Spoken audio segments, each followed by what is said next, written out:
কেটে গেছে 4টি বছর, বদলে গেছে অনেক কিছু। বদলে গেছে পৃথিবীর রূপ, বিজ্ঞানের নতুন নতুন আবিষ্কারে পৃথিবী যেমন বদলেছে, তেমনি পরিবর্তন হয়েছে মানুষও। সেই অবহেলিত ছুঁড়ে ফেলে দেওয়া সারা আজ আর সেই ছোট্ট মেয়েটি নেই। সে আজ 19 বছরের এক পরিপূর্ণ তন্বী যুবতী। সময়ের সাথে সাথে সারার চেহারায় যেন রূপের ক্ষয় ফুটেছে। আগের সেই রোগা পাতলা গড়ন এখন আর নেই। শরীরে পরিমিত মাংস বেড়ে নারীত্বের এক অপূর্ব লাবণ্য এসেছে। উচ্চতাও বেড়েছে বেশ খানিকটা। তীক্ষ্ণ নাক, টানা চোখ আর গমের মতো গায়ের রং, সারা যেন কোনো রূপকথার রাজকন্যা। তবে শুধু রূপেই নয়, সে নিজেকে পড়াশোনায়ও যোগ্য করে তুলেছে। কলেজ থেকে নিজের মেধা আর অদম্য জেদ দিয়ে অর্জন করেছে জাপানের একটি নামকরা ভার্সিটিতে পড়ার স্কলারশিপ। নিয়তির কি অদ্ভুত খেলা! 4 বছর আগে যে দেশে রাফসান স্কলারশিপ নিয়ে পাড়ি জমিয়েছিল, আজ সেই একই দেশে যাওয়ার যোগ্যতা অর্জন করেছে সারাও। কিন্তু সারা যেতে চায় না। যে মানুষটা তাকে পরম মমতায় আগলে নিয়েছিল, সেই রায়ান চৌধুরীকে এই বয়সে একা ফেলে যেতে ওর মন সায় দিচ্ছে না। বাবার বয়স হয়েছে, শরীরটাও আগের মতো চলে না। কিন্তু রায়ান চৌধুরী নাছোড়বান্দা। তিনি সারাকে বললেন, মা, তুই যদি না যাস তবে আমি ভাববো তুই ভয় পাস। তুই বলেছিলি তুই মাথা উঁচু করে বাঁচবি, তবে আজ কেন পিছু হটছিস? বাবার এমন জোরাজুরিতে শেষমেশ সারা রাজি হলো। সব ব্যবস্থা করা হলো। আজ সন্ধ্যায় সারার ফ্লাইট। সন্ধ্যা হওয়ার আগেই সারা তৈরি হয়ে নিল। আজ আর সাধারণ কোনো সালোয়ার কামিজ নয়, সে আজ পরেছে দামি ব্লু ডেনিম জিন্স আর একটা মার্জিত সাদা ফর্মাল শার্ট, যার উপর চাপানো স্টাইলিশ লং কোট। পায়ে হাই হিল আর চোখে হালকা মেকআপে সারাকে দেখে চেনার উপায় নেই। তার প্রতিটি পদক্ষেপ আর চাহনিতে এখন আত্মবিশ্বাসের ছাপ স্পষ্ট। তাকে দেখে মনে হচ্ছে সে কোনো কোটিপতি বাবার রাজকন্যা, যে নিজের সাম্রাজ্য জয় করতে বেরিয়েছে। আয়নার সামনে দাঁড়িয়ে সারা নিজের প্রতিচ্ছবির দিকে তাকিয়ে মনে মনে হাসল। 4 বছর আগে সেই কান্নাকাটি করা মেয়েটাকে সে আজ অনেক দূরে কবর দিয়ে এসেছে। আজ সে কেবলই সারা, এক লড়াকু নারী। সারা সুটকেসটা হাতে নিয়ে সিঁড়ি বেয়ে নিচে নামছে। নামার সময় মনে হচ্ছিল সিঁড়ি দিয়ে কোনো মর্ত্যের মানবী নয়, বরং স্বর্গের কোনো অপ্সরী নেমে আসছে। তার হাঁটু সমান রেশমি কালো চুলগুলো আজ স্টাইল করে উঁচু করে ঝুঁটি বেঁধেছে, যা হাঁটার ছন্দে তার কোমরের নিচে দুলছে। চোখে মুখে আত্মবিশ্বাসের এক অদ্ভুত দীপ্তি। 4 বছর আগে সে অবহেলিত মেয়েটি আজ আক্ষরিক অর্থেই এক হীরের টুকরো। রায়ান চৌধুরী ড্রয়িং রুমের সোফায় বসেছিলেন। সারার পায়ের শব্দে তিনি মুখ তুলে তাকালেন এবং অবলীলায় উঠে দাঁড়ালেন। তার বুকটা আজ গর্বে ভরে উঠছে। এই 4 বছরে তিনি নিজের চোখে সারাকে তিলে তিলে গড়ে উঠতে দেখেছেন। আজ এই সারাকে দেখে দেশের বড় বড় শিল্পপতি আর নামজাদা সব পরিবারের ছেলেরা পাগল। কত বিয়ের প্রস্তাব যে তার কাছে এসেছে তার ইয়াদ তো নেই। কিন্তু রায়ান চৌধুরী সবাইকে বিনীতভাবে ফিরিয়ে দিয়েছেন। তার একটাই কারণ, সারা ডাক্তার হতে চায়, তাও সাধারণ ডাক্তার না, একজন বিজ্ঞানী ডাক্তার। সে নিজের যোগ্যতায় বিশ্ব জয় করবে।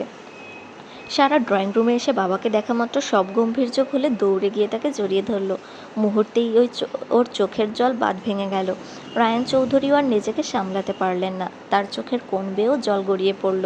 এই বিশাল অট্টালিকায় সারা ছিল তার প্রাণের স্পন্দন।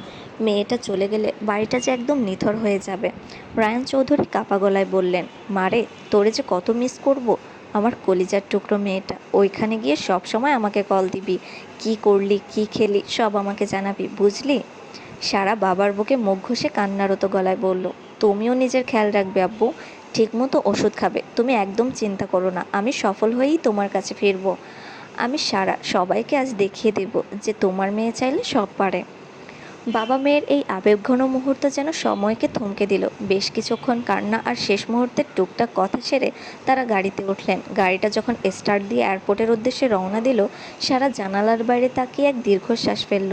4 বছর আগে এই শহরটা তাকে চোখের জল উপহার দিয়েছিল, আর আজ সে এই শহর ছাড়ছে এক আকাশ স্বপ্ন আর জেদ নিয়ে।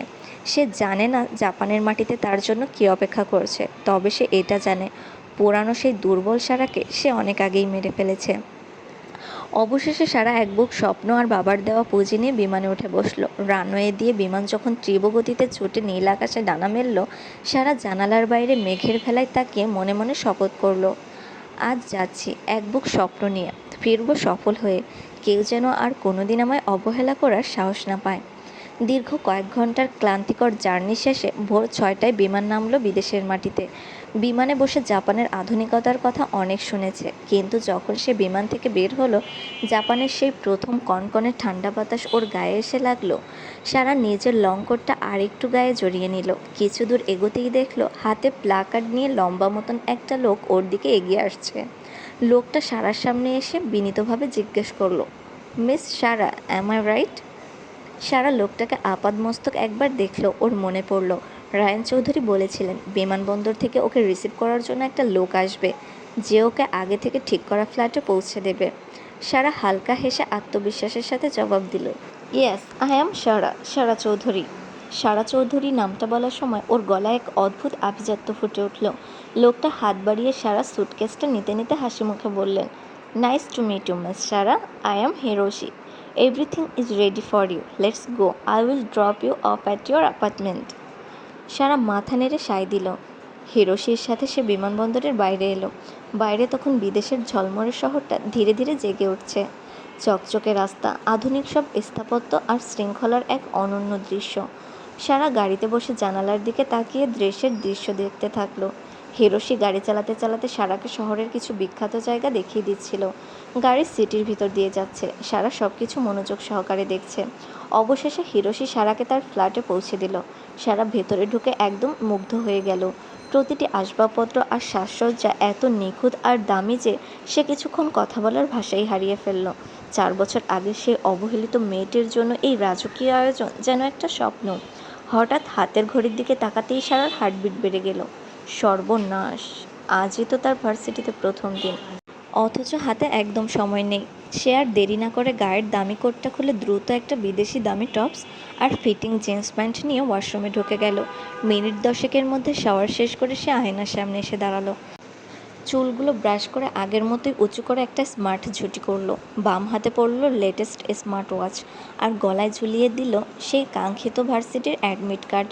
পায়ে দামি হিল জুতো। পুরোপুরি রেডি হয়ে আয়নার সামনে দাঁড়াতেই সারা নিজের প্রতিবিম্ব দেখে নিজেই থমকে গেল। এ কি সত্যিই সেই সারা? আয়নায় ধরা দেওয়া মেয়েটার দু চোখে এখন পাহাড় সমান আত্মবিশ্বাস, ঠোঁটের কোণে দামি আভিজাত্যের ছাপ। দেখে মনে হচ্ছে বড় কোনো মাল্টিন্যাশনাল কোম্পানির সিও, অথবা কোনো কোটিপতি বাবার দাপুটে রাজকন্যা। ওর প্রতিটি অঙ্গভঙ্গিতে এখন অ্যাটিটিউড ঝরছে। সারা ফ্ল্যাট থেকে বেরিয়ে নিচে নামলো। 4 বছরে সে জাপানি ভাষায় মোটামুটি রপ্ত করে নিয়েছে। সে খুব সাবলীলভাবে একজন জাপানি চালককে তার গন্তব্যের কথা বলল। গাড়ি তাকে জাপানের সেই নামকরা ভার্সিটির বিশাল গেটের সামনে নামিয়ে দিল। সারা গাড়ি থেকে নেমে কিছুক্ষণ হাঁ করে তাকিয়ে রইল। বিশাল এলাকা জুড়ে আধুনিক স্থাপত্যের এক অনন্য নিদর্শন এই ভার্সিটি। সে মনে মনে ভাবল, বাপের জন্মে এত বড় আর এত সুন্দর ভার্সিটি আমি দেখিনি। চারিদিকে বিদেশি ছাত্রছাত্রীদের ভিড়, সবার মাঝে একটা সাজ রব। সারা বুক ভরে একটা দম নিল। আজ থেকে তার নতুন লড়াই শুরু। সারা আর কিছু না ভেবে ভার্সিটির গেট দিয়ে ভেতরে ঢুকতে যাবে, ঠিক তখনই পাশ দিয়ে একটা দামি কুচকুচে কালো রঙের স্পোর্টস কার ঝড়ের গতিতে ভেতরে ঢুকে পড়ল। গাড়িটা এতই দ্রুত আর বেপরোয়া ছিল যে সামান্য সারা শরীরের সাথে ঘষা লাগলো, আর এতেই সে ভারসাম্য হারিয়ে ছিটকে শক্ত পিচঢালা রাস্তায় লুটিয়ে পড়ল। আহ শিট! তীব্র যন্ত্রণায় সারার মুখটা কুঁচকে গেল। হাতের কোনোই আর পাঁজরে প্রচণ্ড চোট লেগেছে ওর। ভার্সিটির প্রথম দিনেই এমন জঘন্য নাজেহাল অবস্থা হবে সে স্বপ্নেও ভাবেনি। সারা চোখ মুখ শক্ত করে ব্যথায় কোকাতে কোকাতে মাটিতে বসে রইল। গাড়িটা গেটের ঠিক সামনে গিয়ে কড়া ব্রেক কষে টায়ার জ্বালানোর শব্দ করে থেমে গেল। সারা তখন রাগে হিতাহিত জ্ঞান হারিয়ে বাঘিনীর মতো চিল্লিয়ে উঠল, এই হ্যালো, আর ইউ ব্লাউন্ড? আপনাদের কি চোখ নেই? চোখ যদি নাই থাকে তবে ড্রাইভ করতে কে বলেছে? এখনই তো আমাকে মেরে ফেলছিলেন। কমন সেন্স কি আপনাদের একদম লোপ পেয়েছে? রাস্তা কি কারোর বাপের সম্পত্তি যে যা ইচ্ছা তাই করবেন? সারা তখন নিচু হয়ে নিজের হাতের ছাল ওঠা কোনোই দেখছে আর রাগে ফুঁসছে। রাগের মাথায় সে ভুলেই গেছে সে কোথায় এখন। ঠিক তখনই গাড়ির সামনের দরজাটা সশব্দে খুলে গেল। প্রথমে বেরিয়ে এলো চকচকে দামি বুট জুতো পরা একটা পা, তারপর নিখুঁত ফিটিংয়ের ফর্মাল প্যান্ট। এরপর গাড়ি থেকে ধীর স্থিরভাবে বেরিয়ে এলো সেই মানুষটি। পরনে ধবধবে সাদা শার্ট, তার উপর রাজকীয় কালো কোট, চোখে ডার্ক সানগ্লাস আর বাম হাতে ঝকঝকে স্মার্ট ওয়াচ।